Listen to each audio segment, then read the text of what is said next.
આ એક મોટી સમસ્યા છે ગુજરાતના તમામ મહાનગરોમાં કે જ્યાં 50% લોકો, આખા ગુજરાતની જે વસ્તી છે 7 કરોડની, એમાં 50% લોકો, 3.5 કરોડ લોકો તો આ 17 મહાનગરપાલિકાઓમાં રહે છે. તો એ અંગેની લડત ગુજરાતમાં ચાલુ થઈ છે અને ખાસ કરીને સુરતમાં એ અંગેની આપણે ભરતભાઈ મિયાણી કરીને છે, ત્યાંના સ્થાનિક આરટીઆઈ કાર્યકર્તા છે, આરટીઆઈ એક્ટિવિસ્ટ છે.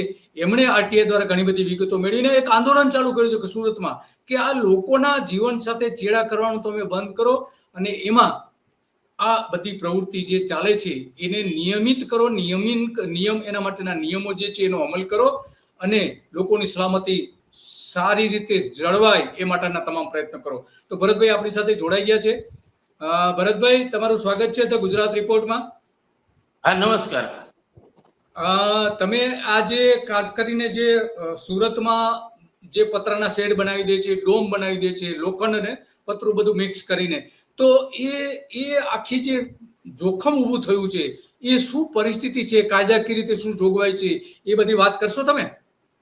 હા હા, પ્રથમ તો સાહેબ જે આપણે સુરત, રાજકોટ હોય કે અમદાવાદ હોય, તમામ જગ્યાએ વારંવાર આગ લાગવાની ઘટના છે.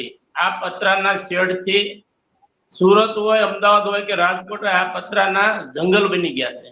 અને આ જંગલ બની ગયા છે ને આ જોતા તમામ વખતે આગ લાગતા આપણને એવી પીડા થાય કે આ વસ્તુ કાયમ કઈ રીતે ચાલશે, આની પાછળ હકીકત શું છે. આ હકીકત જાણવા માટે મેં 20/3/2025 ના રોજ એક આરટીઆઈ કરીને સુરત મહાનગરપાલિકા પાસે માહિતી માંગી કે ભાઈ પતરાના ડોમ બનાવવા માટે તમારી પાસે નિયમો શું છે.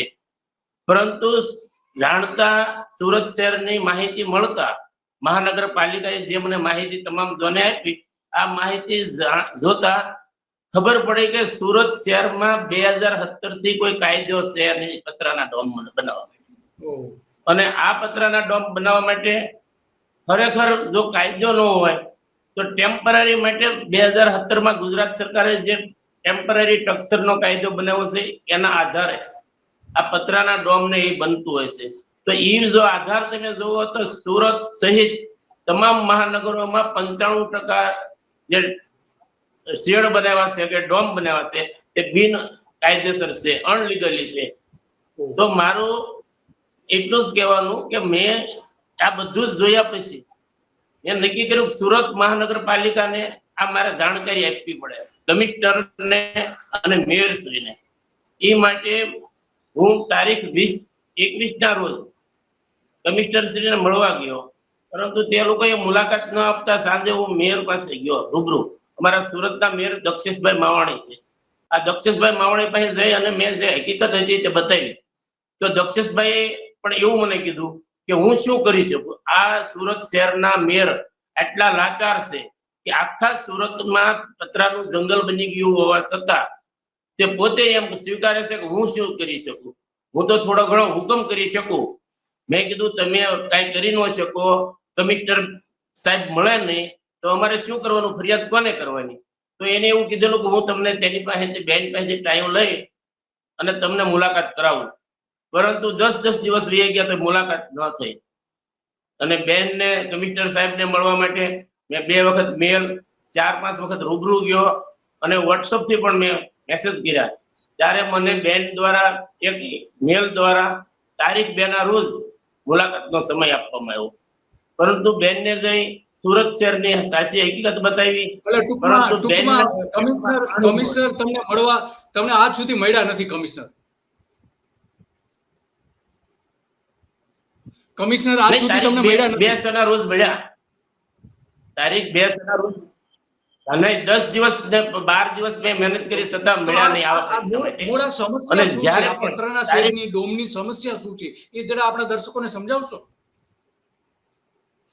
હા, એ સમજાવું. પહેલા એક મિનિટ કે બેનને હકીકત કહી દઉં કે આ જે ફરિયાદ એ મેયરને કશી ખબર નથી પડતી, કમિશનરને કશી ખબર નથી પડતી, બધી વાત સાચી છે, પણ આ સમસ્યા શું છે પહેલા આપણે સમજાવવી પડશે ને, પછી મેયરને બધા કમિશનર આવશે.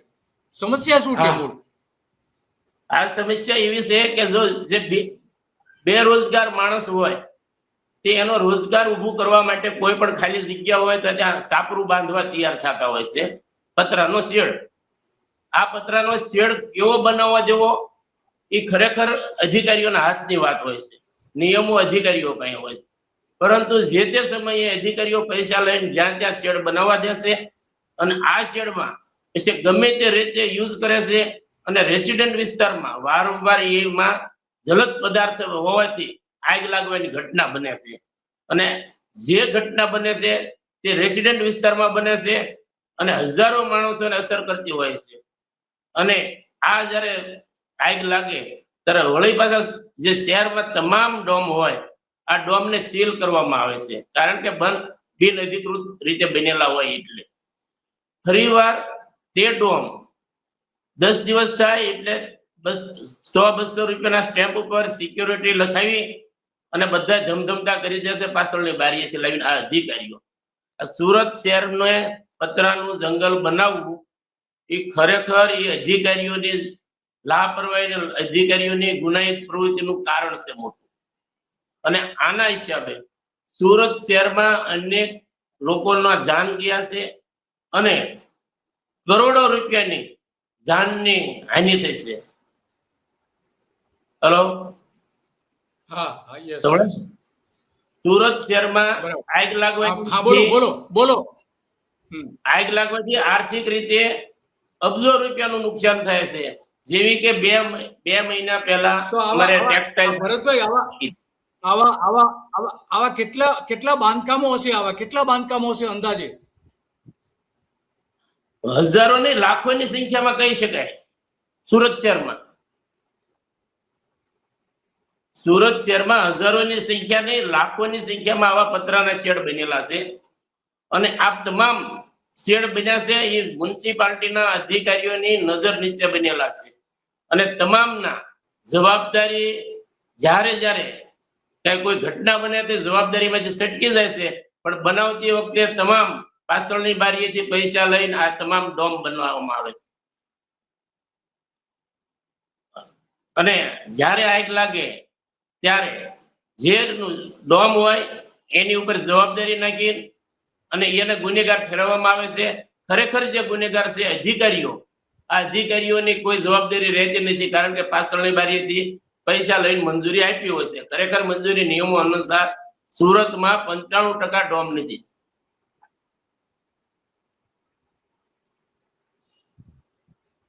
અને આ આગ લાગવાથી પાછું શહેરી વિકાસ અધિકારીઓ તે ગુનેગાર હોય એવું નથી. આની સાથે સાથે ફાયર સેફટી વાળા પણ ગુનેગાર છે. એની હું તમને એક વાત સમજાવું કે અમારે ટેક્સટાઇલ માર્કેટમાં જ્યારે આગ લાગી ત્યારે રાતના 9 થી 10 નો સમય હતો. 1 કલાકમાં આગ ઓલાવી અને ફાયર સેફટીના જવાનો ત્યાંથી નીકળી ગયા. ફાયર સેફટી જવાનોનું ફરજ શું હોય એ હું તમને કહું કે જે સ્થળ ઉપર આગ લાગી હોય તે સ્થળ ઉપર તે સિક્યોર ન માને, જ્યાં સુધી બિલ્ડિંગ યુઝ પરમિશન એ ન આપે ત્યાં સુધી એ બિલ્ડિંગમાં બીજા કોઈને જવાનો એન્ટ્રી ન હોય, ત્યાં સુધી એવડા એ સીલ મારી દેતા હોય છે. અને જ્યાં સુધી એને એમ ન થાય 100% આગ ઓલાઈ ગઈ છે ત્યાં સુધી સ્ટેન્ડ અપ રહેવાનું હોય છે. પરંતુ 1 કલાકમાં આગ ઓલવીને નીકળી ગયા અને સવારમાં વહેલી સવારે બીજી વખત આગ લાગી, એનાથી હજારો કરોડનું નુકસાન ટેક્સટાઇલ માર્કેટમાં થયું. એટલે આ જે જવાબદાર ફાયર સેફટીના જવાનો હતા એને પણ મ્યુનિસિપાલિટીએ કોઈ પણ કાનૂની કાર્યવાહી નથી કરી.